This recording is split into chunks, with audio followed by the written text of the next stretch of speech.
If a major catastrophe hits your area, your local grocery store will have about 3 days worth of food on hand before their inventory is depleted.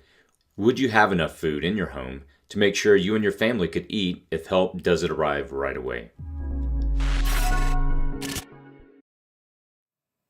You can show your support for this channel by clicking the like button, sharing on social media, providing feedback in the comments section, and don't forget as a subscriber to click the bell icon below to get updates. Enjoy the video. FEMA recommends at a minimum a 3-day food supply to support you and your family after a major catastrophe. But the reality is that after a major disaster, it could take much longer before food and water supplies make it to the general population. In this video, we'll discuss simple items that you're probably already using on a daily basis that you could begin to stock up on now. The great thing about these items we're discussing is that they're items that you use anyway, and by purchasing extra, they'll get used eventually, so you're not getting items that are going to go to waste. The long-term goal is to have food storage well beyond 2 weeks, but by having at least 2 weeks of food stored up, you're probably ahead of 95% of the population. So I'll be breaking this video down into 3 parts. Number 1, why I recommend these items. Number 2, the items I recommend for your 2-week pantry. And number 3, additional considerations in going beyond just 2 weeks. So let's jump in. So first, why do I recommend these items? Well, here's why I choose these items for my pantry. They had to be easy to cook. They need to be easy to store for a decent amount of time without refrigeration. I want items that are already part of our daily meals. I like food items that require little electricity or fuel to prepare. And they need to provide ample nutrition and contain little salt. Many times when people start out in prepping, the thought of long-term food storage can be intimidating. But if you're new to prepping, or even if you've been prepping for a while, this list will help you get kick-started toward a long-term food storage plan. And consider this list as a bare minimum starting point. In later videos, we'll get into discussing long-term food approaches, but this is just a good way to get started. So here's the items in my list. Obviously, change it in relation to the size of your family. For example, I have a family of 4. We have 2 adults and 2 children who are 8 and 6. So I'm coming to these amounts based on what we typically eat on a daily basis. So here are the items in my list in no specific order. Number 1, rice. Typically you'll have the option of either brown or white rice. Either one will work fine. I prefer brown for its nutritional value, and I would recommend probably around 20 pounds. The second item in my list is beans. There's a whole lot of options based on your taste. We personally stock up on canned black beans, which we use anyway in our daily routine. I'd recommend about 20 pounds of dried beans if you're going to go to the dried beans route of something like pinto beans. Now, rice is rich in starch, and it's an excellent source of energy, while beans are rich in protein and contain other minerals. Now, these 2 items are staple foods around the world. Obviously, combined together, they're a great source of amino acids, and it's no wonder that many people use these for their part of their staple diet around the world. So these probably would be the first 2 that I would add to my list. Number 3 is canned meat. I went with chicken on this one. We're not a big fan of Spam or tuna in our house, and so hey, at the end of the day, everything tastes like chicken, right? So you can't go wrong with this. Again, start with about 20 cans of this. Number 4 on my list is canned fruit. Number 5 is canned vegetables. We went with green beans, corn, and tomatoes. And again, I'd recommend probably around just 20 cans or so of these. Number 6 on my list is soup. Again, I'm just kind of throwing 20 cans out. Usually for most of these items, it's just kind of an easy number. And soup's great because it's something that you can cook up really quickly with little to no preparation. Number 7 is powdered milk.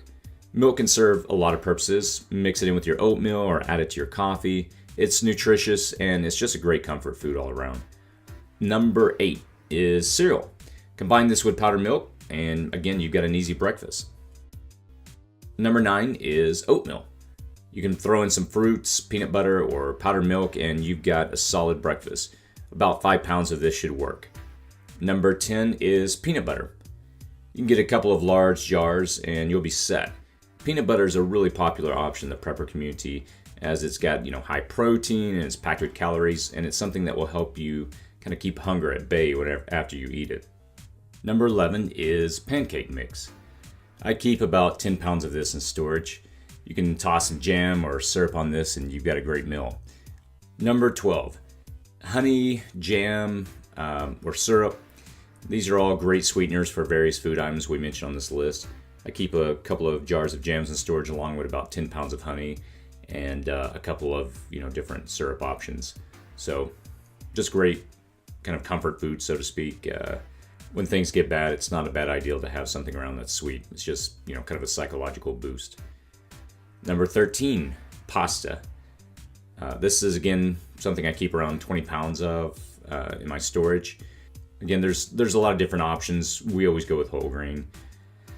Number 14, spaghetti sauce. This is something we keep around about 10 jars of in storage. You can throw some pasta and spaghetti together and you've got a great meal.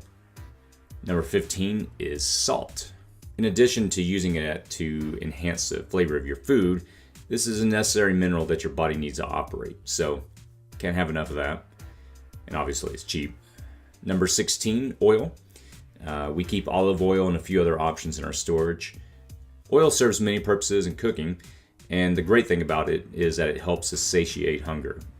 Number 17, coffee and or tea.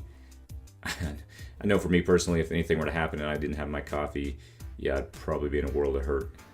Number 18, spices and condiments. These options, things like Tabasco sauce, oregano, salsa, pepper, other options, these just help add variety to your diet and just prevent fatigue of having to eat certain foods over and over. It's always nice, spices kind of add a little variety and help mix things up some. Number 19, nuts.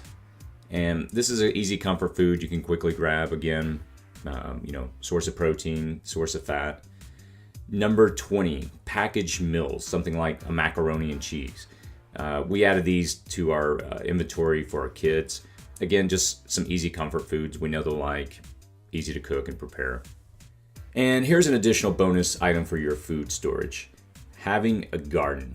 Now, while this isn't a food storage item, obviously, it's great to have a backup option, something that, number one, you have fresh food and something that can be replenished. I've done a few videos, or rather I did a video on this a few weeks ago, and I'll provide a link in the description below of how I started getting into raised bed gardening. I have no experience with gardening, and surprisingly it's not that hard, and I'm already beginning to see a crop come in as I begin to plant different seeds over the last couple of months. So encourage you to check that out. Also, here's some additional considerations. Before you start just going out and grabbing a bunch of things and adding it to your inventory, number one, make sure you have enough water stored up. I can't emphasize this enough. People often underestimate this, how much water they're going to need. I've done a couple of videos in the past where I talked about water storage and purification. Obviously, the things that we're talking about on the list that you're cooking, they'll need water. So definitely have that stored up and prepared. Number two, actually buy food items that your family enjoys. When I made the list, I did a lot of research and I found a lot of different options that were really popular, but they didn't really work with what our family enjoys eating. So I just altered our diet, or rather altered this list based on what our family's diet is, and we stocked up on items that we already use. Again, what we talked about earlier, don't get things that you're going to buy and you're never going to use them and you'll end up tossing them and throw them away. What's the point? So find items that you actually enjoy that you're already using and just add those in and stock up and add extra. Also, consider convenience foods that are easy to grab and eat and don't necessarily require a lot of preparation, like protein bars or crackers. And be sure to actually try these foods out before stocking them up. Again, if there was a time of catastrophe and you're left eating some food that you don't even like to begin with, that's just not going to help. Number three, have a place to store food. You can clear out a closet in your house or find some other location that's not being used. Also, be sure to rotate your supplies. Check the expiration dates on the different cans or the different things you purchase, and put the items with an expiration date that's further in the future at the back. And the items that need to be eaten sooner, move those toward the front. And be sure as well to have a pen and paper in the storage area to write down items you need to replace on your next trip to the store when you pull an item out of storage. Again, buy what you eat, rotate, and repeat. In a future video, I'll be creating a series of videos where I'll talk about setting up your prepper's kitchen, including sanitation and cleanup, as well as discuss several different fuel options to ensure you can cook your food. For those that want to go beyond just the basics discussed in this video and are serious about long-term food storage, which is again another video I'll be doing hopefully sometime soon, be sure to check out the Prepper's Cookbook, a book that I'm currently reading. If you enjoyed this video, please be sure to like and share. In addition, if you'd like to help this channel, please check out my Amazon store, which I'll provide a link in the description below. And if you have any items on your food storage list that are not mentioned in the video, please feel free to share them in the comments section below, as I always enjoy to hear back from the community. And a lot of times these comments, I do read them and I get a lot of insight. And there's things that I may not have even considered, and it helps kind of mature me and grow me as a prepper. So as always, be safe out there.